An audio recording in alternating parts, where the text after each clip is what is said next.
So, are you trying to pursue a career in TV and presenting, or maybe you're a fan of A Place in the Sun? Well, whatever the reason is, I've got you covered with my next guest.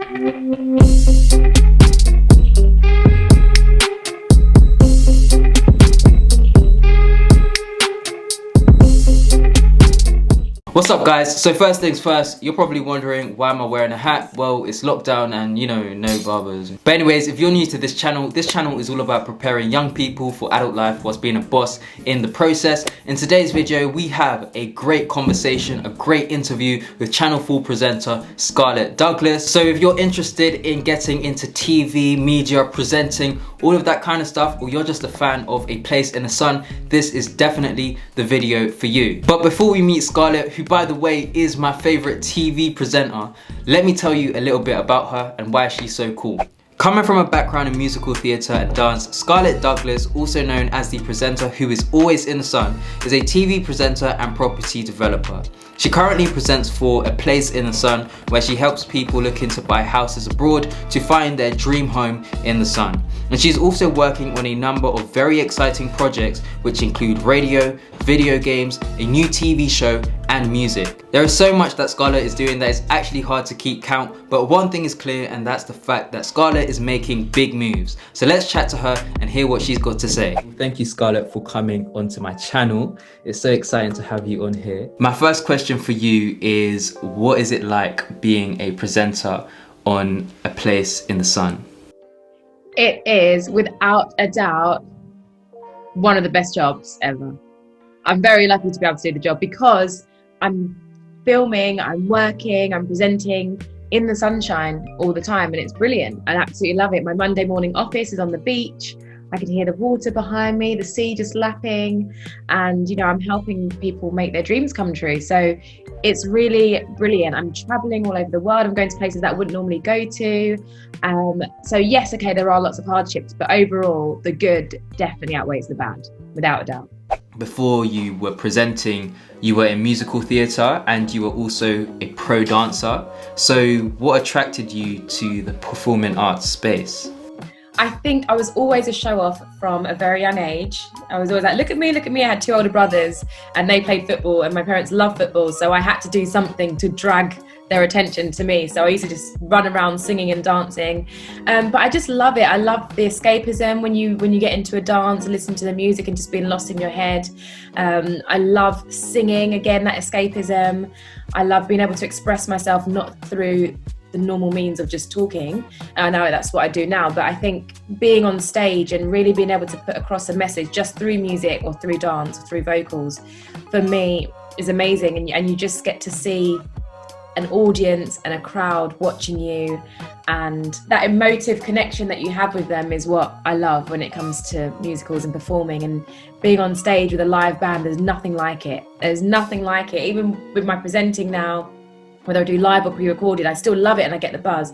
But the adrenaline rush isn't the same as it is when you're on stage and you're performing to thousands of people every night and they're screaming and they're clapping and they're cheering.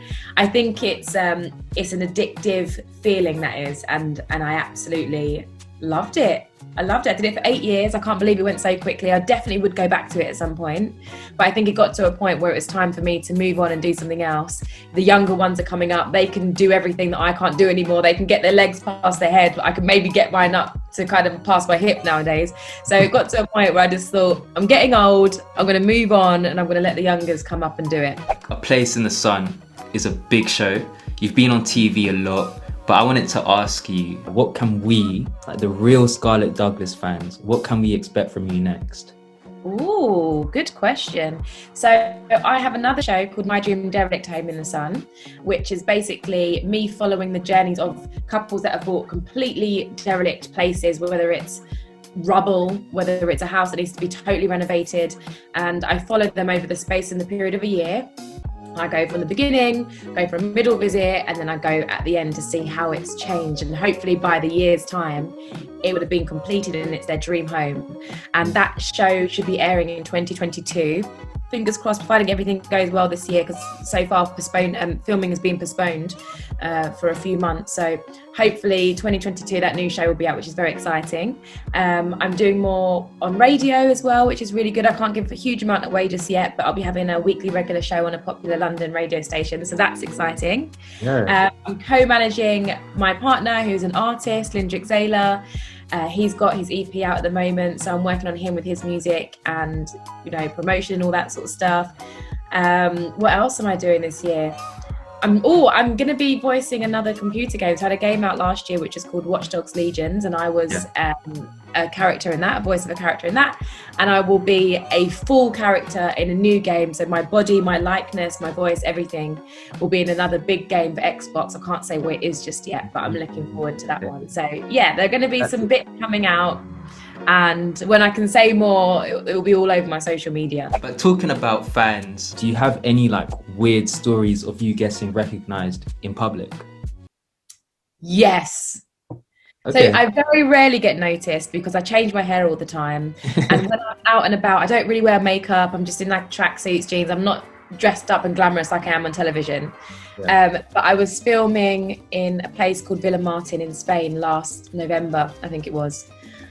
And we film a lot of A Place in the Sun there. We sell a lot of properties in that particular area because there are a lot of expats there. It's quite a big expat community. Got a lot of Brits that live there. And the president of the plaza there had basically asked a few people to come down to make it look busy, because normally when we film there, we ask for everyone to not be there because of noise, you know, people in the background and everything. But this time the president said, look, I'm happy for you to film here, but whenever you do, it just looks empty. So can we get some people down?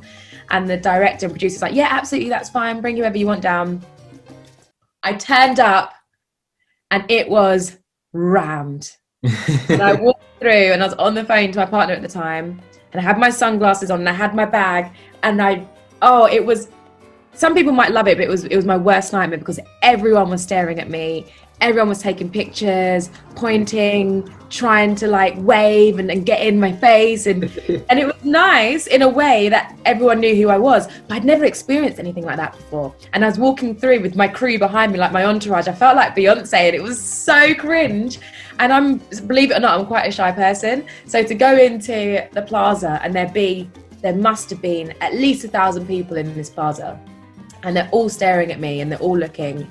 And then we tried to kind of go up to the first floor and round a corner a little bit so people didn't see us. And by the time we got up there, a whole crowd had formed of about 150 people.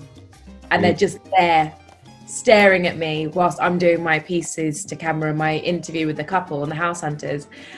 And it was just like, this is crazy. This is horrendous. And I remember filming them being like, hi, everyone. Thanks for making me nervous. But they were all lovely. And I finished my piece and everyone started clapping and cheering. And what they don't know, because obviously they don't see this on the TV, is that we filmed the same thing at least 3 times from different angles. So they clapped the first time, it was like this big round of applause. Then the second time it got a little bit less. And then the third time everyone was like, yeah, we've seen it now.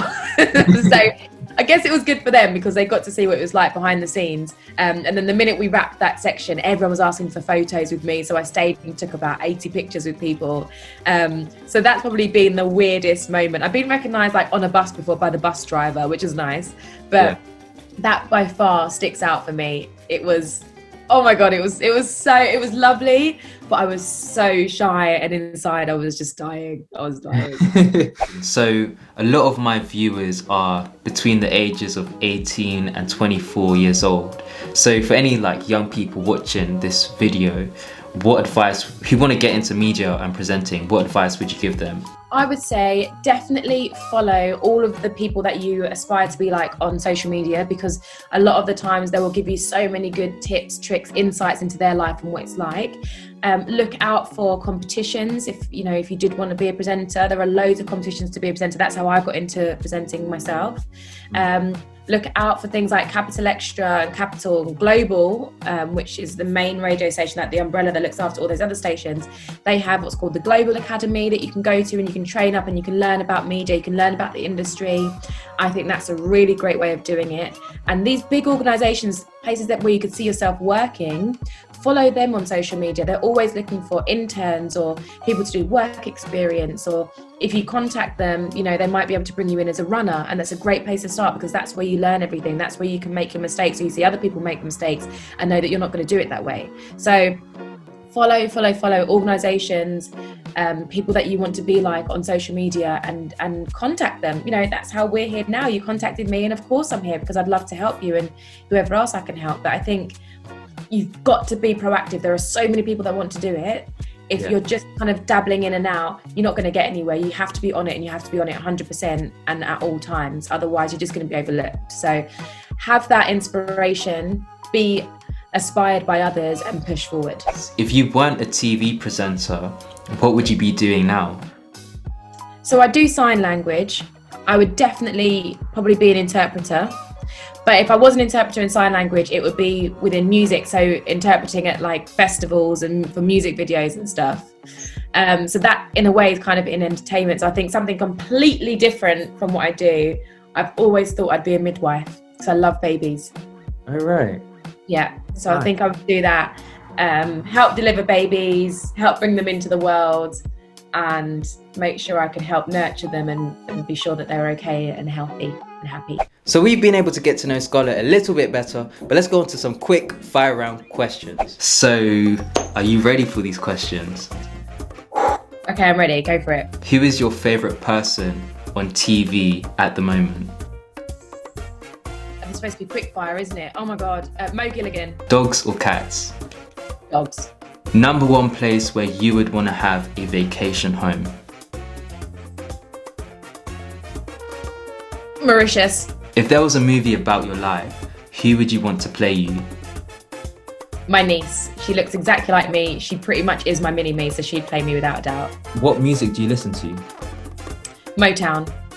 Really? Oh. Jackson 5? Old school. The Shy Lights, Temptations, Four Tops, Supremes. Yeah, Stylistics, all of those. I love it. I love all that old school. You know, when you've got like the four guys doing their little dance and you've got the main singer. I love it. Old school, Motown and soul. It's me all day, every day. Formula One or football? Football. Who's your favourite Formula One driver? Lewis Hamilton. Which is your favourite football team? Arsenal. Final question, who inspires you the most? So, I've got two answers for this. I know it's supposed to be quick fire. My family inspire me more than you'd ever believe. They are incredible, and I watch every single one of them every day, and what it is they achieve every day makes me just want to work harder every minute. So they inspire me beyond belief. In terms of someone in the industry and the arts, I would probably say June Sarpong, because she inspired me to get into presenting in the first place. It was so great to see a beautiful dark-skinned woman on TV living her best life and being at the front of everything, and, you know, just there as the forefront focal point. And I think she, for me, has broken so many boundaries and has helped with so many doors being open for the younger generation of black female TV presenters. And I remember going to one of her book readings, and she was signing her book and everything, and at the end of it, she basically pointed over to me and said, "Oh, everyone, this is Scarlette Douglas. Scarlette, if you'd like to stand up, she's like one of the new wave of black female TV presenters." And I was thinking, oh my God, June Sarpong even knows I exist, let alone know my name and know the shows that I'm presenting. It was such an amazing feeling for me that I'd actually achieved something, because I think when you're in something and you're constantly working hard, you forget to have a look at your journey and how far you've come and exactly what you've done. So for her to recognize me and acknowledge me for my hard work was unreal. And she's helped me with so many things, and she's given me lots of tips, lots of advice, and she's on call if ever I need her. I've got her number. She'll message me if you want anything at all, and she's helped me immensely with what it is I want to do and where I see myself in the future. So June Sarpong is like, I hold her on a pedestal. She's my trophy person to look up at all the time. Well, those are the questions. Thanks for coming on. Keep at it. Keep at all the hard work, the good work that you're doing. It's great. I love to hear that everything's growing organically, and you just have to be consistent, but you're great and you'll get there. So as long as you believe it, then you can do it. So what did you think about that? Because I thought that was a very insightful conversation. But what you should do next is you should watch my interview with Henry, co-host of Who We Talks, so that you can hear her story of how she got into presenting. But anyways, thank you so much for watching. Drop a like, drop a comment, subscribe if you're new, and I'll see you guys next time for another video.